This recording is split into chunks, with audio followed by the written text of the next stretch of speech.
नमस्कार, मैं ईशा और आप सभी का स्वागत है दैनिक चिंतक में।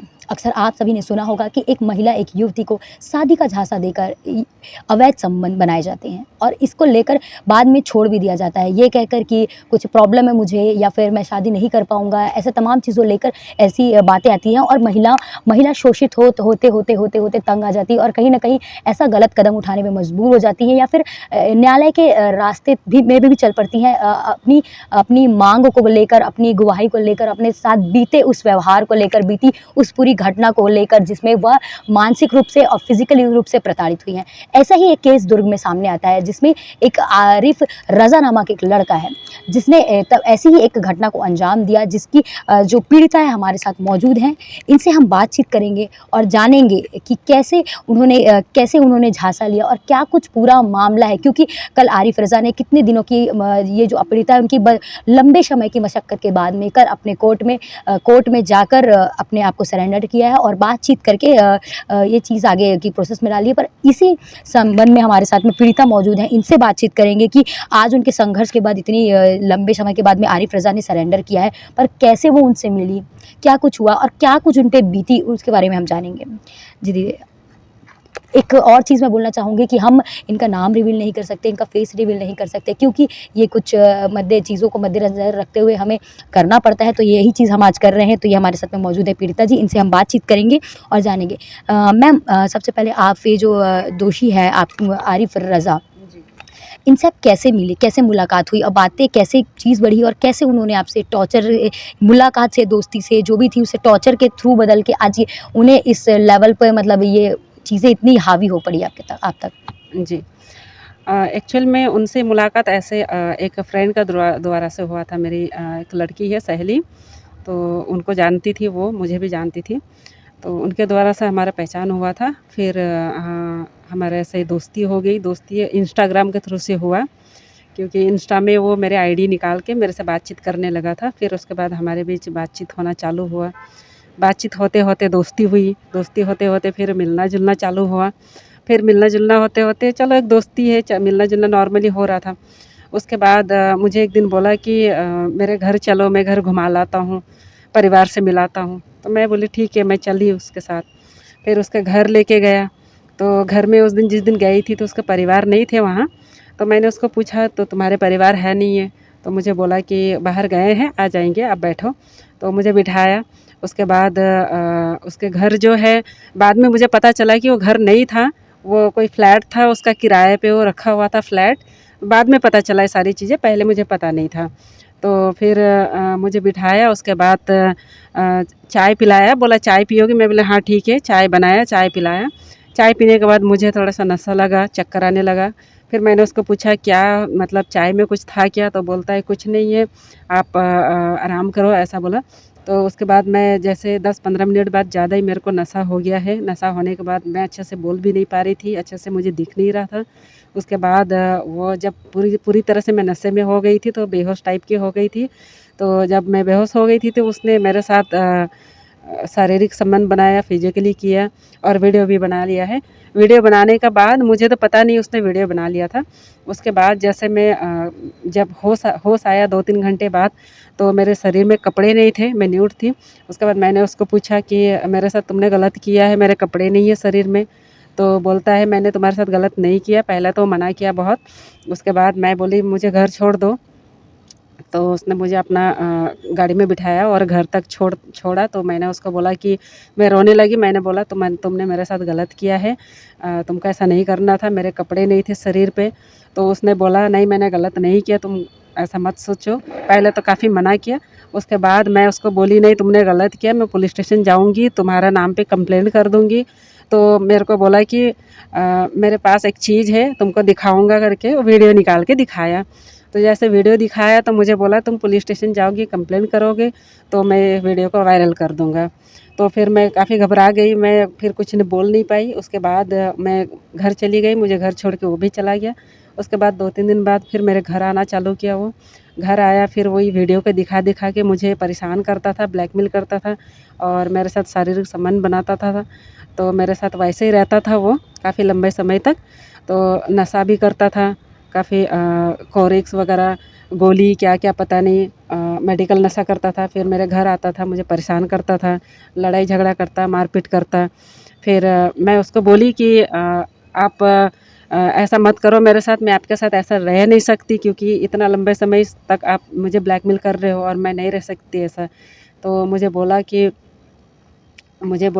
आप, तो फिर मैं जैसे वो घर आके मेरे को परेशान करता था, उसके बाद मैं उसको बोली मैं रहना नहीं चाह रही हूँ, मैं ये सब नहीं कर सकती, मेरे साथ एक बेटी है, 14 साल की मेरी एक बेटी है जो थोड़ा मानसिक रूप से वो प्रॉब्लम है उसको। तो फिर वो मेरे को बोला कि ठीक है, तुम अगर मेरे से शादी करोगे तो कोई दिक्कत नहीं है, मैं तुमसे शादी करूँगा। तो मैं बोली ठीक है, शादी करना है तो कोई दिक्कत नहीं है। फिर हम ऐसे नॉर्मली रहने लगे।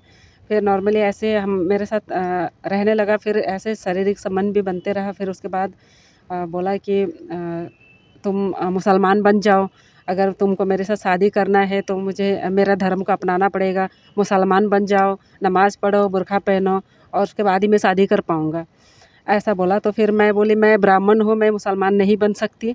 तो उसी चीज़ को लेके हमारे बीच लड़ाई झगड़ा होता था, मुझे मारता भी था, वो मेरे साथ काफ़ी मुझे परेशान करता था। उसके बाद फिर जैसे मैं उसको शादी के लिए ज़्यादा बोलने लगी, दबाव करने लगी, तो फिर वो धीरे-धीरे मेरे से मिलना-जुलना बंद कर दिया, दूर भागने लगा। तो फिर मैं परेशान होके मैं उसके घर गई, घर जाके उसके परिवार को बोली, तो उसके भाई मुझे धमकी मारे कि तुम जहाँ से आई हो वहीं चली जाओ, और तुम जो भी बोल रही हो झूठ है। मैंने सारी चीज़ें उनके परिवार के पास रखा। तो उसके भाई लोग बोले कि तुम्हारे साथ गलत हो सकता है, तुम कोई भी कदम मत उठाना, ऐसा-वैसा। तो मैं डर के मारे मैं कुछ नहीं बोली, फिर मैं ऐसे घर आ गई। घर आने के बाद जब भी सुबह देखती थी मेरे घर के बाहर दीवार में, जिस दिन उसके घर गई थी, 2023 का बात है, तो वो डेट लिख के जाता था। अच्छा, मतलब धमकी के तौर पर वो जी, जी, जी। लिख के जाते थे, जी, किस जी, कैसे जी। लिख के जाते थे? वो डेट 21/11/2023 लिख के दीवार में बाहर 2-3 जगह लिख के गया हुआ है। कब आता है, कब लिखता था मुझे पता नहीं है। तो धमकी में ये ज़रा-सा धमकी है, मेरे को सीधा-सीधी धमकी दे, जी, वो धमकी लिख के जाता था। फिर उसके बाद मैं काफ़ी परेशान हो गई थी, और मुझे तो अंदर से डर भी लग रहा था। फिर मैं जाके कंप्लेंट करी उसका नाम पे। कब आपने कंप्लेंट की होगी, ये जो पूरी प्रोसेस है वो? ये जनवरी 3 तारीख का है। जनवरी 3 तारीख को मैं कंप्लेंट करी, लेकिन कंप्लेंट करने के बाद एफआईआर हुआ। एफआईआर होने के बाद फिर थाने में अच्छे से उन लोग वो कार्रवाई नहीं कर रहे थे, सुनवाई नहीं हो रही थी अच्छे से। उन लोग कोई भी चीज़ें मतलब होता नज़रअंदाज कर रहे थे, इग्नोर कर रहे थे। मैं कई बार जाके शिकायत करी हूँ, कई बार जाके मैं पूछताछ करी हूँ, तो बोलते हैं कि हम कार्रवाई कर रहे हैं, हम देख रहे हैं, हम ढूँढ रहे हैं उसको, वो फ़रार है, ऐसा बोलते थे। फिर उसके बाद वैसे ही चलते रहा 1.5 महीना तक। फिर मैं परसों का दिन है, मैं गई थी थाने, मतलब स्मृति नगर चौकी। वहाँ जाके मैं काफ़ी इमोशनल हो गई थी, और काफ़ी मैं जाके बात करी हूँ सर से, नवीन सर से, और मैं इमोशनल हो गई थी, और मैं बोली कि मैं सुसाइड कर लूँगी, आप लोग अगर आरोपी को पकड़ोगे नहीं। तो फिर जाके इन लोग कल आरिफ खुद से मतलब सरेंडर हो गया करके बोल रहे थे। अब ये सच है या झूठ है मुझे नहीं पता, सरेंडर हुआ है, इन लोग खुद से पकड़े हैं, मुझे नहीं पता, लेकिन पुलिस वाले भी कहीं न कहीं साथ दे रहे थे उसकी, और 1.5 महीना से इसीलिए वो फ़रार था। और ऐसा नहीं है कि वो यहाँ से दुर्ग भिलाई से बाहर चला गया था, इधर ही था, लेकिन पुलिस वाले उसको पकड़ नहीं रहे थे। और काफ़ी समय मैं उनको शिकायत करते-करते फिर परसों का दिन जो मैंने जाके जो भी मैंने किया, उसके बाद फिर कल वो सरेंडर हुआ करके ऐसे बोले हैं। अ, लगातार वो फरार चल रहे थे, लेकिन कल उनको सरेंडर करना पड़ा। इसकी क्या वजह हो सकती है, मतलब सरेंडर करना पड़ा? आपने कितना दबाव बनाया? कहीं न कहीं आपने दबाव बनाया, इतने जी। लोगों के बीच आप घूमे, तब जाके वो इतनी आपकी एफआईआर हुई, उस पे इतनी कार्रवाई, और कल उसको मजबूरन वहाँ पे सरेंडर करना पड़ा। उसकी वजह क्या होगी?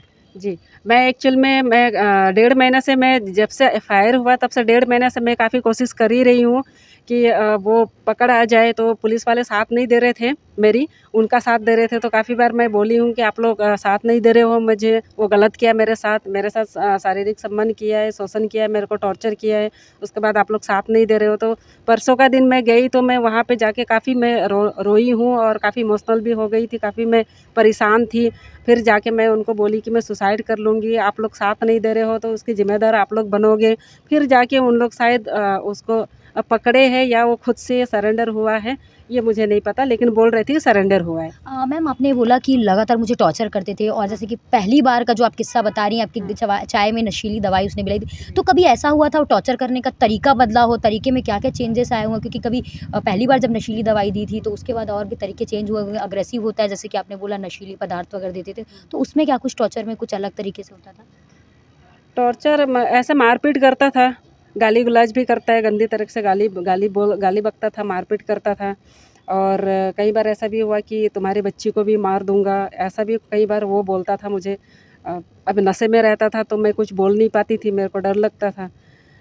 कैसे नशे में रहते थे जो? हाँ, वो कोरेक्स है ना, कोरेक्स जो वो पीता था और कई बार ऐसे वो अपना हाथ में पकड़ते हुए मेरे रूम में आता था, मेरे घर में भी आता था वो। हाँ, तो मेडिकल नशा तो करता ही है, तो मैं कुछ बोल नहीं पाती थी।